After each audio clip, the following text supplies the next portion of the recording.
So we have Sold today as a conversation on climate and economic justice issues.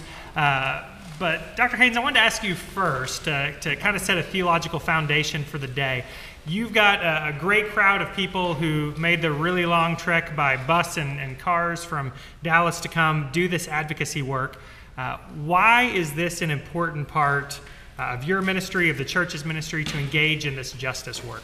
And thank you so much. I appreciate not only the work of Texas Impact, but especially this time that you've allowed us to have this conversation. For us, it's crucial as a people of faith who believe in a ministry of justice that we not focus only on cleaning up spider webs, but we've got to address the spider. And in our community, when you look at the whole concept of justice, eventually we're going to have to deal with the climate. And in dealing with the climate, we discover that so much of what ails communities of color, so much of what plagues people who are impoverished has to do with residential segregation. So David Walker of Harvard speaks of the fact that our life expectancy is not determined by our genetic code, but the zip code. And so zip code injustice, in a real sense, is often connected to environmental injustice. When you look at the fact that residential segregation places certain communities in close proximity to gas and oil refineries. As a matter of fact, Texas, Louisiana, and Oklahoma are the leading states in that order that have, in a disproportionate fashion, African Americans located in proximity to those kinds of oil and gas locations. Now, what that gives birth to: asthma, cancer. I read a stat coming down here that black children die from cancer 10 times more than white children. Black children are hospitalized 4.5 more times than white children from asthma. And so all of that is enough to let us know that theologically we need to go back to Genesis 1. In the beginning, God created. We believe that for real. And then to think that God then gave us what? Stewardship over nature. And in giving us stewardship over nature, there's a passage where it talks about God said subdue, rule. And that's been misused via a gospel of greed. And that gospel of greed has really just misconstrued the original word. The original word was also used for a shepherd caring for, serving the sheep, because the life of a shepherd is connected to the health of the sheep. And so if we're going to do this thing right, we must recognize that we are the shepherds of nature who have stewardship over nature, and our health, our life is connected vitally to how we treat the planet. And so unfortunately, we live in a state that, again, the gospel of greed blinds us to these realities. And the bottom line is, as people of faith who believe in justice, it's hard to believe in justice when we talk about, okay, those who are suffering because of this, that, and the other, and we don't deal with the root cause, the spider, which is climate change, environmental injustice. And so that's why that's why we're here. We're here because we believe that Texas has a responsibility to the least of these. And as people of faith, and I'll give you one more biblically, Jesus put the spotlight on the Jericho Road. He names the Jericho Road in response to a question about loving one's neighbor. And so the spotlight of the Jericho Road as a place that is unhealthy, because it was known in biblical antiquity that the Jericho Road was dangerous. And so for the Savior to name it is to put the spotlight on it and say, okay, I'm not just concerned about someone who does good on the road. I'm saying we need to deal with the road. And so what we're here to do today in Austin is to say, we're here to deal with the road. And the road is dangerous, the road is unhealthy. And when you look at cancer rates and asthma rates in communities of color that already have a lack of access to health care, it's like it's a snowball effect of injustice that I think we as a people of faith need to address. So you've talked about injustice and the impact that it has on real people's lives. I remember last legislative session, somebody talked about climate issues and environmental justice as being about some polar bears somewhere else. Dr. Todd, bringing you in on the conversation, how does this impact real people in real communities? Thank you, Scott, first of all, and thank you, Texas Impact, for having me out today. I think Dr. Haynes was already talking on it. He was talking about the ways in which the zip code is more significant than the genetic code. And I would say that that's exactly right. There's a scholar by the name of Melanie Harris who does some work at the intersection of African American women. She's a member of Friendship West. And environmental. Oh, she's a member of y'all's church. Okay, all right. So I'm circling back around. And so y'all already know then. We'll ask him later if he knew that. I did not know that. Y'all already know then that Dr. Harris wants to talk about what she calls the parallel oppressions between nature and the environment and African American women and women of color, right? So essentially what Dr. Haynes was talking about, anytime there is an oppression of nature or the environment, 9 times out of 10, and I might even say 10 times out of 10, that oppression is happening along with oppression of people of color, right? So anytime there's an issue with water, chances are it's affecting African American communities. Anytime there's an issue with food growth, right? Food supply or food sovereignty, all these things, food deserts, these are affecting people in communities of color. And so what I want to lift up again is the parallel oppressions between the way we treat the environment and the way that we treat people of color, so that really this is a multi-dimensional issue that we have to deal with, right? How do we, on one hand, begin to acknowledge and appreciate the world, the nature, the creation that God has entrusted to us, and at the same time, how do we learn to appreciate and extend a hand of fellowship to our brothers and sisters across racial and cultural lines, right? These are connected, so that what we need really is like Dr. Haynes said it once again, to fix the road, right? And part of that road is desegregating many of our communities in our neighborhoods along lines of race and class, right? And I think that goes a long way in helping us have some of these conversations at a real level. So how do we encourage churches and clergy to lead on this issue? There seems to be a disconnect sometimes between talking about environmental justice and particularly the impacts on racial justice. How do we encourage our churches and clergy to lead on that? How do we make that connection?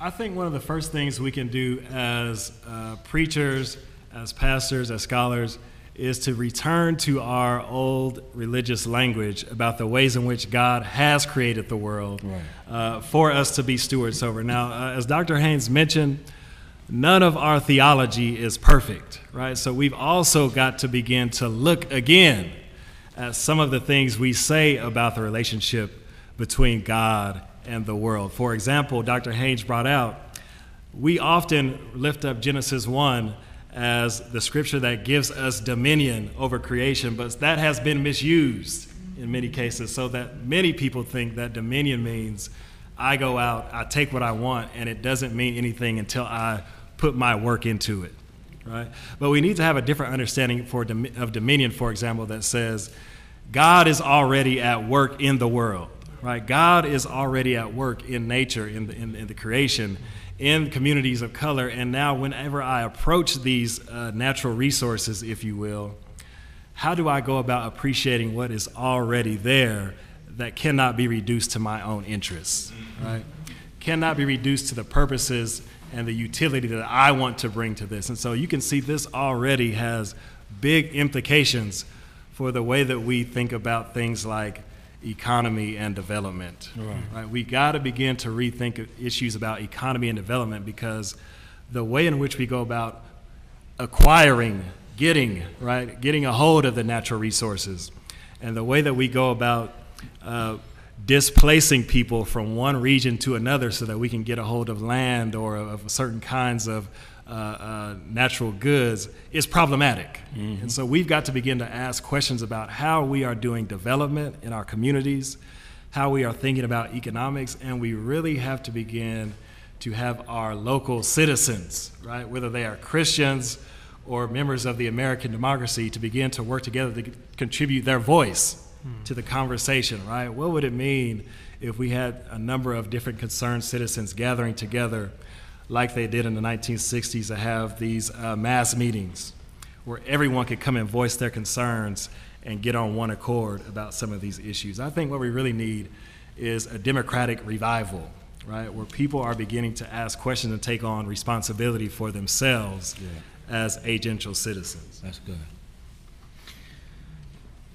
Dr. Haynes, any advice you would give to your clergy colleagues about how they can better approach this topic?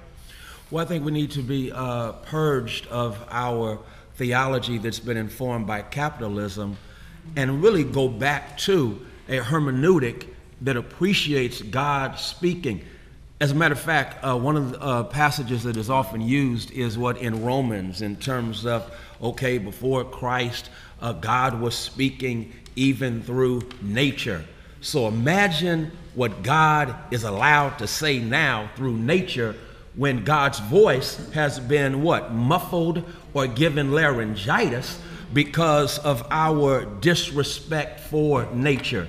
And again, it's important, if we're going to even have a future, the Bible often is speaking about legacy. So I'm asking us to really take a good look at our theological sense, our biblical sense. And if the Bible talks about legacy and leaving a blessing to future generations, I'm asking myself right now, what are we leaving, for my daughter's children and the children after that and the next generation? And the bottom line is, all of the stats say that by 2030, this planet is in a lot of trouble.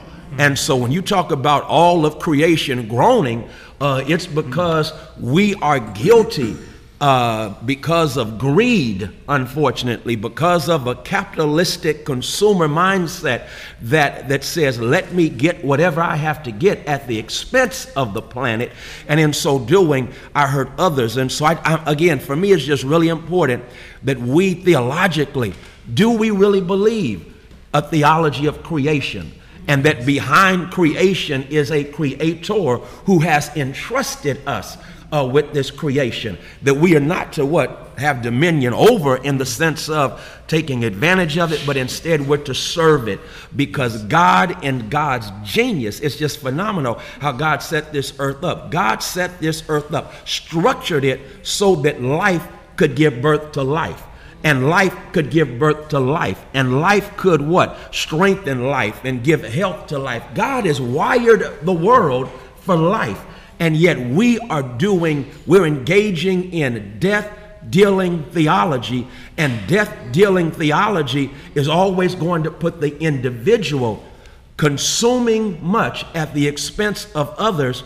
Again, it's a gospel of greed. And so I think theologically we have to get real serious about Genesis and a theology of creation and our creator who has entrusted creation to us in order for us to have life. So, go ahead. Scott, thank you for that, Dr. Haynes. And I just want to also maybe follow up on that by saying that the theology of creation is key. We need to begin to realize that God is a God who has created all space, right? God is the God of all space, and that means that God is even God of the messy and dirty and unsightly spaces that we don't often like to talk about or acknowledge or believe that God is working there, right? And so really, I want to say we need something like a dirty theology. There's a scholar by the name of Anthony Penn who wants to talk about a nitty-gritty theology, a nitty-gritty. In other words, we need to be unafraid of going to the places that have been rejected and cast aside. Why? Because that's where God is doing God's creative work. And that transforms the way that we even view a lot of the things, a lot of the communities and spaces that we take account of in policy, right? For example, if God is already at work in the ghetto or in the projects, right? If God is already at work in these spaces that we have said are natural disaster sites or toxic waste sites, what does that mean about how we then approach and deal with those sites, right? It doesn't mean then that we go in and try to, quote unquote, fix them with the best solutions we have alone. It also means that we already first acknowledge the good things that are there, how God is working there in the first place, and then we ask not how can we impose our will on that area, right, for development or for profit, right? But the first question is, how do we line up with, get in tune with what God is already doing in this space, right? And that may mean we don't get to take all the natural resources out of this region like we want to. Right. And that may mean in public policy that we're very careful with how we decide who will live where. I mean, the bottom line is that segregation in this country continues as a result, as a product of public policy.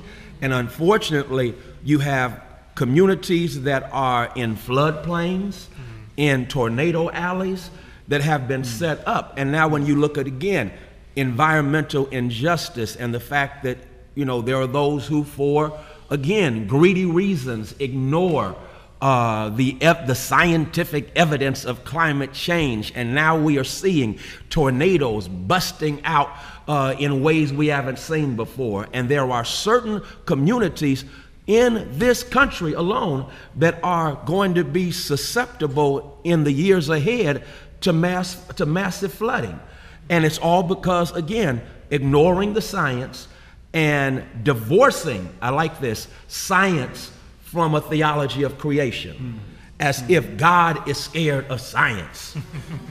And I just don't worship a God who's running away from science. So I know you're going to be doing the invocation this afternoon. Many of the people in the room will be making legislative visits this afternoon. What do you hope people who are listening will do next? When they hear the invocation? Well, but from the conversation today, I know what a couple of you are doing next. But for those listening, what do you hope that they'll do in the weeks and months to come? Well, and this is a topic that most don't like to get into, but at the root of environmental injustice, in many instances, is the uniting in holy wedlock of greed and racism. And as long as greed and racism continue to unite in unholy wedlock, they're going to give birth to injustice. And that injustice is also going to preclude possibilities for this whole country, for our whole state. And so, I mean, just think. There was a movie out years ago called Waiting to Exhale, real popular in our community. And now we're hating to inhale because of the environment we find ourselves in. But if toxins in my community get caught up in the wind, eventually they're going to hit some of the richer communities. And so why would you be content with thinking you can segregate environmental injustice, knowing that eventually the wind is going to blow? And when the wind blows, it's coming your way. So I'm praying that as a result of our being here, that we will be honest about racism and greed. I'm praying as a result of our being here that we will now have legislative policies that reverse residential segregation. I like what Asante said earlier in terms of communities where people live. Segregation is, if I have a vested interest in a community and it's not determined by color or caste, then that community is going to be the beneficiary of what is healthy. And so I'm hoping when we leave here today that we'll have a Senate and a legislative body that says, okay, we've got to get delivered from racism and greed. Dr. Todd, anything to add? It's very difficult, first of all, to add anything to that. Dr. Haynes, as many of y'all know, is on it. I would just again emphasize the role of local citizens and community, and we even heard today earlier from Josh certain legislative procedures or policies that are seeking to disempower local communities, right? So that there may be a certain point where local communities may feel a certain way but will not have the freedom or the capacity to voice their concerns. And so my primary concern is that local communities continue to be able to give voice to those issues that are affecting them, right? What would it mean if the Texas state legislature were to be able to hear, right, from a group, a constituency, much just like they are hearing from Friendship West Baptist Church on today, to hear from Austin's Colony, right, just north of the city of Austin, that is constituted by a number of communities of color, poor persons, oppressed persons, marginalized, right? So what would it mean for that kind of community to voice their concerns about the water issues they're having, right? These are the ways I think that the community can best respond to the environmental issues, is by being vigilant in their conversations and holding their elected officials accountable to that which they elected them for. Well, how many of you are ready to respond on this issue? You can make some noise. There's a couple of you, right? Come on. They're being so nice, trying not to disrupt the podcast. I appreciate that. Adrian Shelley, public citizen, what are we going to be watching for this legislative session? Well, thanks, Scott. I will get to that, but I think I just kind of have to respond to some of what I've heard so far. So I got to say thank you all for being here. Happy to be a repeat visitor to Weekly Witness, and sure to appreciate the opportunity to speak to all of y'all today, and really appreciate the wisdom that I'm hearing from Dr. Haynes and Dr. Todd today. You know, we really do have to start by rooting these problems, in our faith and in our theology, and understand the foundation that is around us and that has been in place for decades and really even centuries. The question was asked, how do we see today, or how do we look forward and see these problems and their solutions? The reality is we need to look back into our past to see the structures that created these problems in the first place, right? And we've heard some of this already, and there are some concrete examples that we've already heard, and I'm just going to give you a couple more. We heard about cancer rates. The same thing is true of asthma rates. African Americans are 6 times as likely to have asthma, 10 times as likely to die from air pollution. If you are African American, you are 80% of you and your neighbors live within 30 miles of a coal plant, right? And these are systems that were put in place decades ago, centuries ago, and the vulnerabilities that have resulted in those situations are also the vulnerabilities that cause certain communities to be disproportionately impacted. So, for example, we have lower health insurance rates, right? We have more housing vulnerability. One of the biggest, actually the biggest environmental killer is heat, right? Heat exhaustion. And if we live in homes that don't have adequate air conditioning, or if we don't have access in public places to cool, climate-controlled environments, that's a vulnerability that we have to get around. And we also have to appreciate that many of the solutions that are proposed in not obvious or in subtle ways perpetuate some of the inequities or the vulnerabilities that are in place. So, for example, lower income individuals spend more of their income on energy and transportation than do people of higher income. So if the solution increases our transportation costs, if they increase our energy costs, well, that's no solution at all for many of our communities, right?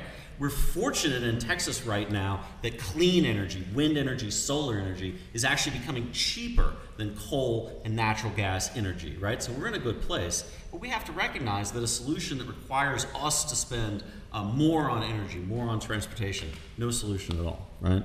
So with that, I will move to talking about a couple of bills. I am going to spout some bill numbers here, so if you're taking notes, it's time to get out the pen. Let's see what we have here. First of all, there are some really good bills that stake out the mission to act on climate change. So for example, Rafael and Chia, House Bill 928, establishing the Texas Climate Change Mitigation and Adaptation Commission. Representative Ron Reynolds out of Missouri City, House Bill 1980, creating the Climate Change Impact Assessment Council. We've heard about environmental justice today. Representative Ron Reynolds also has House Bill 1491, which would create the Texas Environmental Justice Advisory Council. Now, these are really excellent bills that stake out the territory on climate change. We're looking to get hearings and to have really good conversations about these bills in the legislature. But there's also bills that have more subtle impacts. You might not appreciate why they're good climate forward policies, and I just want to point out a couple of those too. So we have some recovery bills for folks who are on the Texas coast who are looking to help our communities recover from the impacts of Hurricane Harvey. We have House Bill 478 by Dade Phelan, which creates a program for infrastructure projects to help us prepare for the next storm. We have House Bill 274 by Sarah Davis, creating a flood infrastructure revolving loan fund. And then we have some bills that are, again, even more subtle and related to those issues that I mentioned earlier, transportation and energy, right? So we have an energy bill. This is a bad bill, unfortunately, by Senator Hall, Senate Bill 1617. We have a tax incentive for certain types of energy projects, and this bill would remove wind and solar projects from that tax incentive, so making it harder to put up wind and solar. And again, 8 in 10 African Americans live within 30 miles of a coal plant. We need to close those coal plants, replace them with wind and solar. Final example I'm going to give, and this is getting real subtle, House Bill 2513 by Mondo Martinez. This bill puts a $300 annual fee on ownership of electric vehicles. Now, vehicles need to pay a fee to pay for our roads and bridges, but for a gas vehicle, that fee is about $100. So a $300 fee for an electric vehicle just makes owning electric vehicles more expensive. And again, if we're going to incentivize clean energy transportation, we need to avoid those sorts of subtle actions that make those things more expensive. So the last two incentivize non-renewable resources? Yeah, so those last two bills unfortunately sort of attack renewable resources. Senate Bill 1617 and House Bill 2513. And to be clear, I don't think that the authors of these bills had any bad purpose in mind. It's just that their effect will disproportionately impact, again, those who are energy vulnerable and climate vulnerable. All right, so we've got just a couple of minutes before people in the room have to start making their way to the Capitol. I'll give each one of you a shot for kind of a closing thought or something you'd like to shamelessly plug. I guess we'll start at that end of the table. Dr. Todd? Thank you again for having us out on today. It's been great to be a part of this conversation. I'll just maybe say a phrase that I picked up along the way, and that is that the black church must go green. The black church must go green. Right. And that is, traditionally in our communities, we have so many issues going on that when we get to issues of climate and environment, that tends to be the last thing on the list, if anything. And many of you in the room know sometimes that is even cast as a quote-unquote white issue, right? Right. The climate and the environment is a white issue, but the truth of the matter is, number one, our people also have had a history with the environment and with nature, right? We have been some of the people who have been working the fields, right, dealing with the food and all this kind of thing. And so we know the environment, the climate, and nature in ways that others don't. And then secondly, we all live on this planet. And so it's not as if something affects white persons, it's not going to affect us. And 9 times out of 10, as you've been hearing, it normally affects African American communities first if it's a negative effect. And so I just encourage us again, the black church must go green and find ways to connect our faith with environmental issues. Yeah, I think what Dr. Asante said is on point. The black church has to go green and create and insist on greening our communities. Yes. One of the things about Dallas, where we've come from, there are at least 29 landfills south of downtown in Dallas. Another source of sickness that we experience. And so I think it's very important that when we start talking about, because churches now are real fired up about what? Doing good in the community. But you also have to create a good climate or a green climate for the community for you to do good in. Because you can feed hungry people in that community only to watch them die from cancer or asthma after you fed them. And I think God wants us to do better than that.